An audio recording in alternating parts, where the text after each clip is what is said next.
Hello दोस्तों, मेरा YouTube channel अमन edutainment. मेरा नाम अमन है। जैसा कि हम लोग जानते हैं कि आज क्लास 10 सामाजिक विज्ञान से आने वाले इम्पॉर्टेंट क्वेश्चन 40 क्वेश्चन कराया जाएगा, जो आपको यूपी बोर्ड 2026 में आने वाले 20 बहुविकल्पी क्वेश्चन पूरे कवर होंगे। आप इस वीडियो को लास्ट तक बने रहिए और कंप्लीट कर लीजिए, और आपके क्लास 10 में पूरा 20 मार्क्स आप प्राप्त कर सकेंगे। तो हमारे वीडियो को देखिएगा, लास्ट तक बने रहिएगा, और हमको आशा है कि ये वीडियो आप लोग को अच्छा लगेगा तो लाइक कीजिएगा, सब्सक्राइब कीजिए, और यदि कोई भी त्रुटि हो तो आप कमेंट कीजिएगा। इस वीडियो पर आपको रिप्लाई भी दिया जाएगा। तो लाइक शेयर कर दीजिएगा भाई, और अपने दोस्तों को भी शेयर कर दीजिए, जिससे वो भी क्लास 10 2026 सामाजिक विज्ञान से आने वाले क्वेश्चन को क्या करें, प्राप्त कर सकें और उसको हल कर सकें। तो आज हम लोग स्टार्ट करते हैं सामाजिक विज्ञान का। जय हिंद। चलते हैं दोस्तों। तो पहला क्वेश्चन है, फ्रांसीसी क्रांति कब हुई? फ्रांसीसी क्रांति 1789 ईस्वी में हुई। फ्रांसीसी क्रांति कब हुई? 1789 ईस्वी में हुई। जैकोबिन क्लब का नेता कौन था? जैकोबिन क्लब का नेता रेबेस्पियर था। कौन था? रेबेस्पियर। जैकोबिन क्लब का नेता कौन था?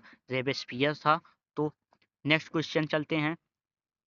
हिटली अ, हिटलर किस देश का शासक था? तो जर्मनी का। हिटलर एक नासीवाद था। जो हिटलर किस देश का शासक था? जर्मनी का। मीन काम्फ पुस्तक किसने लिखी? तो हिटलर। हिटलर की ही पुस्तक का नाम क्या है? मीन काम्फ। नेक्स्ट क्वेश्चन चलते हैं। नाजीवाद का संबंध किस विचारधारा से है? तो तानाशाही है। नाजीवाद का संबंध किस विचारधारा से है? तानाशाही। प्रथम विश्व युद्ध कब शुरू हुआ? 1914 से। 1900 कब तक चला था? 1918 तक चला था। कब तक चला था? 1918 तक चला था। Next question.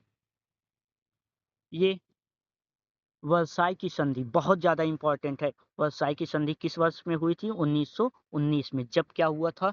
रॉलेट एक्ट था। 1919 में जलियांवाला बाग हत्याकांड भी हुआ था। और वर्साई की संधि किस वर्ष में हुई थी? 1919 में। फ्रांसीसी क्रांति का नारा किसने क्या था? स्वतंत्रता, समानता और भ्रातृत्व था। गिलोटिन क्या था? गिलोटिन एक फांसी का यंत्र था। गिलोटिन क्या था? एक फांसी का यंत्र था। Next question. नाजियों द्वारा यहूदियों के नरसंहार को क्या कहा जाता था? होलोकास्ट। क्या कहा जाता था? होलोकास्ट। नेक्स्ट क्वेश्चन चलते हैं। लोकतंत्र का अर्थ क्या है? जनता का शासन। जहां पर जनता का शासन होगा उसे लोकतंत्र कहेंगे। जैसे हमारे देश भारत में लोकतंत्र है। लोकतंत्र में अंतिम सत्ता किसके पास होती है? तो जनता के पास। जनता चाहेगी जिसको चुनेगी अपना वोट देकर। नेक्स्ट क्वेश्चन चलते हैं। बेल्जियम किस महाद्वीप में है? तो यूरोप में। बेल्जियम किस महाद्वीप में है? यूरोप महाद्वीप में है। सत्ता की साझेदारी क्यों जरूरी है? टकराव कम करने के लिए। जिससे सत्ता की साझेदारी रहेगी तो टकराव क्या होगा? कम होगा। राजनीतिक दल का मुख्य उद्देश्य क्या था? सत्ता प्राप्त करना। सभी सभी राजनीतिक दल क्या चाहते हैं? कि हमें क्या प्राप्त हो? एक सत्ता प्राप्त हो। भारत में कितने राष्ट्रीय दल हैं? तो समय समय पर बदलते रहते हैं, क्योंकि बढ़ते रहते हैं और घटते रहते हैं राजनीतिक राष्ट्रीय दल। Next question. दबाव समूह क्या करते हैं? दबाव समूह जो होते हैं सरकार को क्या करते हैं? प्रभावित करते हैं। जो दबाव करने वाले समूह होते हैं वो सरकार को क्या करते हैं? प्रभावित करते हैं। Next question. एक दलीय व्यवस्था किस देश में होती है?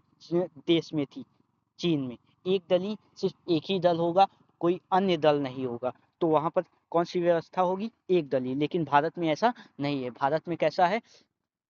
लोकतंत्र है। तो नेक्स्ट क्वेश्चन। विपक्ष का कार्य क्या होता है? सरकार की आलोचना करना। विपक्ष का कार्य क्या होता है? सरकार की आलोचना। जिससे सरकार की आलोचना करेगी तो सरकार क्या करेगी? अपनी कमियों को दूर करेगी। लोकतंत्र की सफलता किस पर निर्भर करती है? नागरिकों की भागीदारी। नागरिक जितने ज्यादा उसमें पार्टिसिपेट करेंगे उससे लोकतंत्र क्या होगा? और ज्यादा सफल होगा। भारत की जलवायु कैसी है? तो भारत की जलवायु मानसूनी है। मौसम के हिसाब से क्या होती है, बदलती रहती, ठंडी गर्मी बरसात सब यहाँ पर रहती है। काली मिट्टी किसके लिए उपयुक्त है, कपास। कपास में कौन सी मिट्टी होती, काली मिट्टी। सबसे ज्यादा कहाँ पाई जाती है, ये महाराष्ट्र साइड में पाई जाती है। मानसून, मानसून की वर्षा किस ऋतु में होती है, मानसून की वर्षा किस ऋतु में होती है, तो वर्षा ऋतु में होती है। मानसून की वर्षा किस ऋतु में होती है, वर्षा ऋतु में। भारत में कितने प्रकार की ऋतु में पाई जाती है, 6 प्रकार की। भारत में कितने प्रकार की ऋतु में पाई जाती है, 6 प्रकार की दोस्तों। बहुउद्देशीय परियोजना का लाभ क्या होता है, सभी। इससे बाढ़ भी नियंत्रित कर सकते हैं, बाढ़ को क्या कर सकते हैं हम लोग, कंट्रोल कर सकते हैं। और बिजली का भी उत्पादन कर सकते हैं। डैम बनाते हैं तो वहाँ बिजली घर बनाकर बिजली का क्या कर सकते हैं, उत्पादन और बाढ़ नियंत्रण, और इससे खेती की भी क्या कर सकते हैं, सिंचाई कर सकते हैं। तो इसका ऑप्शन डी होगा। लौह अयस्क प्रमुख उत्पादक राज्य कौन है, सबसे ज्यादा लौह अयस्क लोहे का उत्पादक राज्य कौन सा, उड़ीसा। परिवहन का मुख्य कार्य क्या होता है, वस्तुओं का आवागमन। जिससे कोई भी परिवहन हो, कोई भी गाड़ियां हो, उससे क्या किया जाता है, वस्तुओं का आवागमन किया जाता है। नेक्स्ट क्वेश्चन, खनिज क्या है, प्राकृतिक पदार्थ है। खनिज एक क्या है, एक प्राकृतिक पदार्थ है जिसकी क्या करते हैं हम लोग, खुदाई करते हैं। खनिज क्या है, एक प्राकृतिक पदार्थ है। सड़क परिवहन किसके लिए उपयुक्त है, छोटी दूरियों के लिए। सड़क परिवहन छोटी दूरियों के लिए उपयुक्त है, क्योंकि ज़्यादा लंबी दूरियों को तय करने के लिए सड़क परिवहन ठीक नहीं है, क्योंकि बहुत ज़्यादा ट्रैफिक हो सकती है। इसीलिए सड़क परिवहन किसके लिए उपयुक्त है, छोटी दूरियों के लिए। उद्योग के लिए किसकी आवश्यकता होती है। नेक्स्ट क्वेश्चन चलते हैं। विकास का सही अर्थ क्या होता है, जीवन स्तर सुधार। जीवन स्तर को सुधारना ही विकास का सही अर्थ होता है, ना कि आय बढ़ा लो और जनसंख्या बढ़ा लो और कर वसूल लो, ऐसा कुछ नहीं। जीवन स्तर, व्यक्ति का जीवन स्तर कितना अच्छा है, ये विकास का सही अर्थ है। प्रति व्यक्ति आय क्या होती है, औसत आय। औसत आय ही प्रति व्यक्ति आय होती है। मानव विकास सूचांक में क्या शामिल है, तो शिक्षा स्वास्थ्य आय। नेक्स्ट क्वेश्चन चलते हैं दोस्तों। प्राथमिक क्षेत्र, प्राथमिक क्षेत्र किससे जुड़ा हुआ है, तो कृषि। सबसे पहला क्षेत्र कौन सा होता है, कृषि। कृषि से ही उत्पादन होता है, फिर उसके बाद द्वितीय क्षेत्र और तृतीय क्षेत्र। तो प्राथमिक क्षेत्र किससे है, कृषि। बहुत ज्यादा इंपॉर्टेंट क्वेश्चन है दोस्तों ये 3 क्वेश्चन। द्वितीय क्षेत्र का उदाहरण क्या है, फैक्ट्री। प्राथमिक क्षेत्र में कोई भी वस्तु का क्या किया जाता है, उत्पादन किया जाता है, और द्वितीय क्षेत्र में उसका क्या किया जाता है, बनाया जाता है उसको। तृतीय क्षेत्र क्या है, सेवाएं, उसको ले जाया जाता है और सेवा दी जाती है। नेक्स्ट क्वेश्चन, संगठित क्षेत्र का लाभ क्या है। संगठित क्षेत्र का लाभ क्या है, तो नौकरी की क्या करना, सुरक्षा करना। संगठित क्षेत्र का लाभ क्या है, नौकरी की सुरक्षा करना। असंगठित क्षेत्र की समस्या क्या है, कम वेतन। ज्यादा असंगठित क्षेत्र हो जाएंगे तो वहां वेतन क्या होगा, कम मिलेगा। लेकिन यदि संगठित क्षेत्र होगा तो नौकरी की क्या होगी, सुरक्षा होगी। नेक्स्ट क्वेश्चन, बैंक क्या करते हैं, तो बैंक क्या करते हैं, ऋण देते हैं, ना कि पैसे छापते हैं। पैसे छापने के लिए एक क्या होती है, आरबीआई होती है, तो पैसे को वो छापती है। लेकिन जो बैंक होती है उसका काम क्या होता है, ऋण देना होता है। कानून को ये नहीं बनाती, कानून को सांसद या पार्लियामेंट और बनाती है। तो टैक्स जो लेते हैं इसको टैक्स वसूलता है।